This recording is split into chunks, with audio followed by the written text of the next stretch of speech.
To SVR academy. APPSC group 2 mains చదివేటప్పుడు current issues అనేది ఎలాంటి పాత్ర పోషిస్తాయి, ఇవి మనకు మోస్ట్ ఇంపార్టెంట్. యాక్చువల్గా గ్రూప్ 2 మెయిన్స్లో ఇంపార్టెంట్ సబ్జెక్ట్ అయినటువంటి economy, polity, science and technology, ఈ మూడు కూడా ఎప్పుడు రెగ్యులర్గా న్యూస్లో ఉండేయండి. అందుకని వీటితో present current affairs backward linkage అంటాం మనం. అంటే కరెంట్ అఫైర్స్తో ఒక లింకేజ్ కలిగి ఉంటుంది అనమాట. దీన్ని కరెంట్ అఫైర్స్ బ్యాక్వర్డ్ లింకేజ్ అంటారు.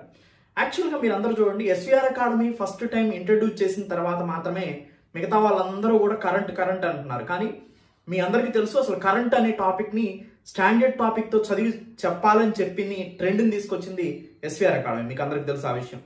అయితే కరెంట్ అఫైర్స్ బ్యాక్వర్డ్ లింకేజ్, ఈ పదాన్ని కూడా నేను చెప్తున్నాను, మిగతా వాళ్ళు మళ్ళీ ఉపయోగిస్తారు. చూడండి దీన్ని, కరెంట్ అఫైర్స్ బ్యాక్వర్డ్ లింకేజ్. ఈ పదం యొక్క అర్థం ఏంటి? ఈ కరెంట్ అఫైర్స్ బ్యాక్వర్డ్ లింకేజ్ని పట్టుకొని మనం చదవాల్సిన అవసరం ఉంది. కరెంట్ అఫైర్స్ బ్యాక్వర్డ్ లింకేజ్ అంటే ఏంటి అనేది మనం ఒకసారి చూస్తే, కరెంట్ అఫైర్స్ బ్యాక్వర్డ్ లింకేజ్, ఓకేనండి. Current affairs backward linkage, CABL, current affairs backward linkage.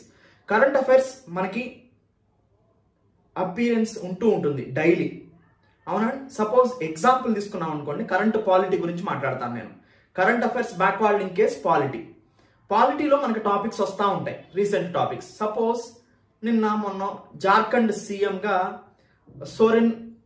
Shibu Soren కొడుకు మనకి ప్రమాణ స్వీకారం చేయడం జరిగింది, సోరెన్. సో అప్పుడు మనం ఏం చదవాలి? కరెంట్ అఫైర్స్ బ్యాక్వర్డ్ లింకేజ్ అంటే కరెంట్ అఫైర్స్లో అప్పీర్ అయిన టాపిక్ చీఫ్ మినిస్టర్ గురించి, జార్ఖండ్ చీఫ్ మినిస్టర్ గురించి. జార్ఖండ్ చీఫ్ మినిస్టర్ గురించి కనుక చెప్పుకుంటూ వెళ్ళామనుకోండి, అది నార్మల్ టాపిక్ కరెంట్ అఫైర్స్లో. అది అక్కడ ఉన్నట్టుగా చెప్తున్నట్టు. అంటే జార్ఖండ్ చీఫ్ మినిస్టరు, ఇతను థర్డ్ టైం అటెంప్ట్ అయ్యాడు, థర్డ్ టైం చీఫ్ మినిస్టర్గా మళ్ళీ జార్ఖండ్కి వచ్చాడు. ఇంతకుముందు ఒక 6 months సిబిఐని మనీ లాండరింగ్ కేసులో అరెస్ట్ చేసింది. సో ఇవన్నీ కూడా జనరల్ టాపిక్స్ అందరూ చెప్పేవి కరెంట్ అఫైర్స్లో.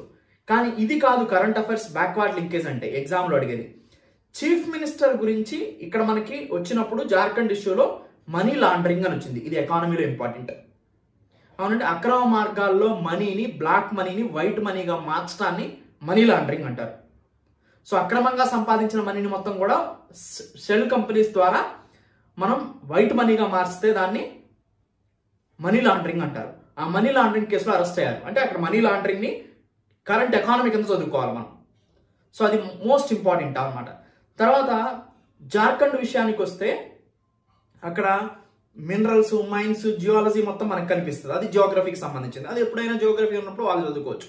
ఇంకా ఇక్కడ చీఫ్ మినిస్టర్ యొక్క ఆర్టికల్స్ ఏంటి, ఏ ఆర్టికల్ నుంచి ఏ ఆర్టికల్ వరకు చీఫ్ మినిస్టర్ గురించి మాట్లాడుతుంది. I think article 164 of the Indian constitution నుంచి మనకి చీఫ్ మినిస్టర్ గురించి మాట్లాడుతుంది. ఆర్టికల్ 167 మనం చూస్తే చీఫ్ మినిస్టర్ని గవర్నర్ అపాయింట్ చేస్తారు అని ఉంటుంది. మెజారిటీ ఎవరైతే ఫామ్ చేస్తారో వాళ్ళని గవర్నర్ చీఫ్ మినిస్టర్గా అపాయింట్ చేస్తారు. చీఫ్ మినిస్టర్ కౌన్సిల్ ఆఫ్ మినిస్టర్స్ని అపాయింట్ చేస్తారు. సో ఈ చీఫ్ మినిస్టర్ ఆయన గవర్నర్కి, కౌన్సిల్ ఆఫ్ మినిస్టర్స్కి మధ్యలో లింక్గా ఉంటారు, వారధిగా ఉంటారు. డిప్యూటీ చీఫ్ మినిస్టర్ అనేది కాన్స్టిట్యూషన్లో స్పెషల్గా చెప్పలేదు. కన్వెన్షనల్గా మనం సాంప్రదాయం కోసం, గౌరవం ఇవ్వడం కోసం క్రియేట్ చేసుకున్న పదవి డిప్యూటీ చీఫ్ మినిస్టర్. సో ఇలాంటివన్నీ కూడా మోస్ట్ ఇంపార్టెంట్. దీన్ని కరెంట్ అఫైర్స్లో మనకి ఏదైతే టాపిక్ వస్తుందో దాన్ని బ్యాక్వర్డ్ లింకేజ్ చేసుకొని చదవటం, అది కరెంట్ అఫైర్స్ బ్యాక్వర్డ్ లింకేజ్. ప్రతి టాపిక్ని కూడా నేను ఇలానే డిస్కస్ చేస్తాను మన కరెంట్ అఫైర్స్లో.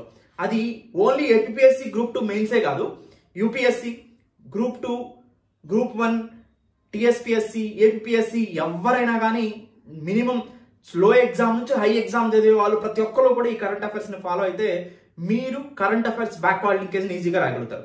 ప్రత్యేకంగా గ్రూప్ 2 మెయిన్స్ గురించి మాట్లాడదాం. ఇప్పుడు కరెంట్ పాలిటీ విషయానికి వస్తే నేను ఇప్పుడు చెప్పాను. కరెంట్ ఎకానమీ ఏ టాపిక్ వచ్చినా కానీ దాన్ని 360 degreesలో చూసుకోవాలి. అది కరెంట్కి సంబంధించిన ఏ టాపిక్కి లింక్ అవుతుంది. ఇందాక చెప్పాం మనం. సో సోరెన్ విషయంలో Jharkhand chief minister money laundering అనే పదం ఎకానమీలో చదువుకోవాలి, చీఫ్ మినిస్టర్ అనే పదం పాలిటీలో చదువుకోవాలి. ఒకవేళ ఇది కరెంట్ పాలిటీ గురించి. సపోజ్ కరెంట్ ఎకానమీ గురించి చూసాం అనుకోండి, బడ్జెట్ రాబోతుంది, దానికి సంబంధించిన ప్రిపరేషన్స్ జరుగుతూ ఉన్నాయి. ఏ ఆర్టికల్స్ బడ్జెట్కి సంబంధించింది, మరి అది కరెంట్ పాలిటీకి సంబంధించింది. ఏ ఆర్టికల్స్ మనకి అసలు బడ్జెట్ అనే టెర్మినాలజీయే, బడ్జెట్ అనే పదమే లేదు, అది conventional term. So annual financial statement అంటారు, ఏఎఫ్ఎస్ అంటారు. సో ఇవన్నీ కూడా దేని ఆర్టికల్కి సంబంధించినవి. సో ఫ్యూచర్లో బడ్జెట్లో ట్యాక్స్ రేట్స్ ఎలా ఉండబోతున్నాయి, బడ్జెట్ స్ట్రక్చర్ ఎలా ఉండబోతుంది, క్యాపిటల్ ఎక్స్పెండిచర్ ఎంత చేస్తున్నారు, కరెంట్ అకౌంట్ డెఫిసిట్ ఎంత ఉండింది,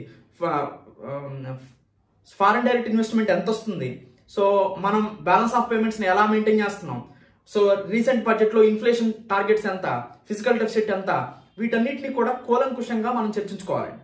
సో అంటే ఇప్పుడు ఈ బడ్జెట్ టాపిక్ వస్తుంది కాబట్టి దీనికి సంబంధించిన టెర్మినాలజీని మనం ముందే నేర్చుకోవాలి.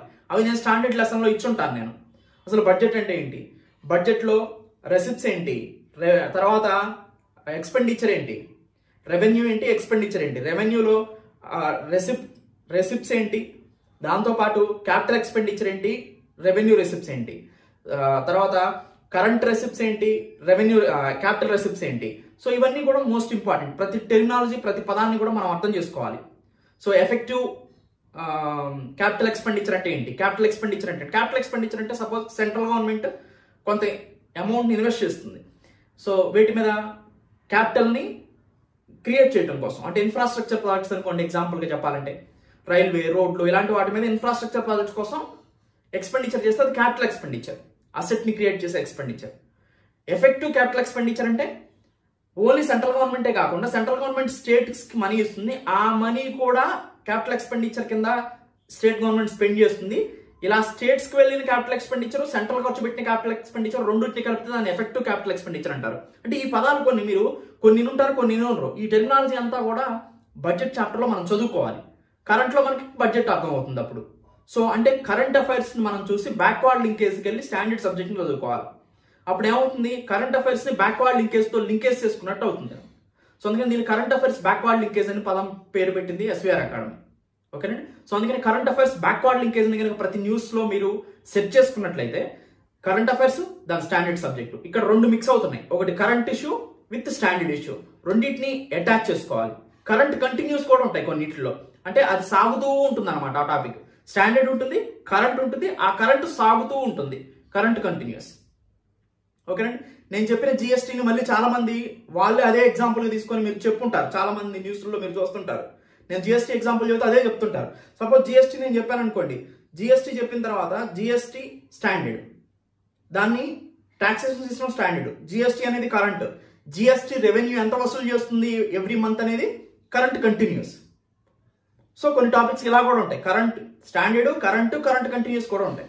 వీటిని కూడా మనం ప్రత్యేకంగా శ్రద్ధ వహించి చూస్తూ ఉండాలి, ఎందుకంటే స్టేట్మెంట్ వైజ్ మోస్ట్ ఇంపార్టెంట్ అన్నమాట ఇవన్నీ కూడా. సో ఇప్పుడు మనం కరెంట్ పాలిటీ ఎగ్జాంపుల్ చూసాం, కరెంట్ ఎకానమీ ఎగ్జాంపుల్ చూసాం, current science and technology. Suppose Gaganyaan mission ఉంది, గగన్యాన్ మిషన్ని మనం జిఎస్ఎల్వి మార్క్ 3 ఉపయోగిస్తున్నాం. గగన్యాన్ అనే మిషన్ కనిపిస్తుంది మనకి పేపర్లో.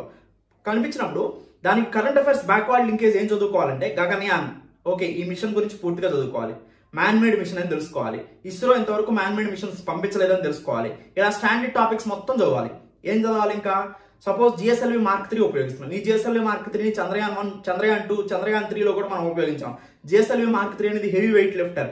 ఇండియన్ సైన్స్ అండ్ టెక్నాలజీలో, స్పేస్ టెక్నాలజీలో, రాకెట్ సైన్స్లో మనం ఉపయోగించేది పిఎస్ఎల్వి అండ్ జిఎస్ఎల్వి. జిఎస్ఎల్విలోనే heavy weight lifter and third variant ఏంటంటే జిఎస్ఎల్వి మార్క్ 3. ఇది హెవీ వెయిట్స్ ని లిఫ్ట్ చేస్తుంది కాబట్టి గగనయానికి ఉపయోగిస్తున్నారు. ఇలా కరెంట్ అఫైర్స్ ని బ్యాక్వర్డ్ లింకేజ్ చేసుకొని కరెంట్ అఫైర్స్ బ్యాక్వర్డ్ లింకేజ్ ని మీరు ఫుల్ఫిల్ చేసినట్టయితే మాక్సిమం మార్క్స్. ఇక్కడ ఏంటి, కరెంట్ తో పాటు స్టాండర్డ్ కవర్ అవుతుంది, కరెంట్ తో పాటు స్టాండర్డ్ రివిజన్ అవుతుంది. ఈ టాపిక్స్ అన్ని కూడా మనకి బాగా ఉపయోగపడతాయండి ఎగ్జామ్ కి. సో దీన్ని మీరు ఫాలో అవుతారని నేను అనుకుంటున్నాను. ఎవరైతే ఫాలో అవుతారో వాళ్ళు ఎక్కువ మార్క్స్ సంపాదించడానికి అవకాశం ఉంటుంది. అయితే గ్రూప్ 2 మెయిన్స్ ఎవరైతే ఎస్వీఆర్ అకాడమీలో కొన్నారో, ఆ గ్రూప్ 2 మెయిన్స్ ఎస్వీఆర్ అకాడమీలో కొన్న వాళ్ళకి ఎకానమీ అన్న దాంట్లో కరెంట్ ఎకానమీ వస్తుంది, సైన్స్ అండ్ టెక్నాలజీ ఉన్న దాంట్లో సైన్స్ అండ్ టెక్నాలజీ వస్తుంది, అండ్ పాలిటీ అని ఉన్న దాంట్లో కరెంట్ పాలిటీ వస్తుంది. మీరు సపరేట్గా వీటిని ఏం పర్చేజ్ చేయాల్సిన అవసరం లేదు. కరెంట్ అఫైర్స్ని ఆల్రెడీ మీకు ప్రొవైడ్ చేస్తున్నాను నేను. కరెంట్ అనే ఫోల్డర్ ఉంటుంది, మీరు చూసుకోండి, లోపల అవి కన్ఫామ్గా ఉంటాయి. అండ్ ఎవరైతే కొత్తగా కొనాలనుకుంటున్నారో మీరు కరెంట్ అఫైర్స్ కొంటే ఇవన్నీ కూడా దాంట్లో వచ్చేస్తాయి. లేదా మీరు స్టాండర్డ్ సింగిల్ సబ్జెక్ట్స్ ఉన్నాయి, ఎకానమీ కొన్న వాళ్ళకి ఎకానమీ కరెంట్ ఎకానమీ వస్తుంది, సైన్స్ అండ్ టెక్నాలజీ కొన్న వాళ్ళకి కరెంట్ సైన్స్ అండ్ టెక్నాలజీ వస్తుంది, సో పాలిటీ కొన్న వాళ్ళకి కరెంట్ పాలిటీ వస్తుంది. స్టాండర్డ్ తో పాటు కరెంట్ పాలిటీ, స్టాండర్డ్ ఎకానమీతో పాటు కరెంట్ ఎకానమీ. ఏ కోర్సు ఇండివిజువల్ కోర్సు ఉంటే ఆ కోర్సుకు సంబంధించిన కరెంట్ మీకు ఆల్రెడీ అప్లోడ్ అవుతుంది, చూసుకోండి ఒకసారి. సో ఎనీవే, ఎవరైనా ఎస్వీఆర్ అకాడమీలో ఆన్లైన్ కోర్సెస్ ని పర్చేజ్ చేయాలనుకుంటే సింపుల్ గా కింద ప్రొవైడ్ చేసిన నంబర్కి కానీ లేదా www.svracademy.in కానీ వెళ్ళి అక్కడ మీరు పర్చేజ్ చేయొచ్చు. Thank you, have a nice day.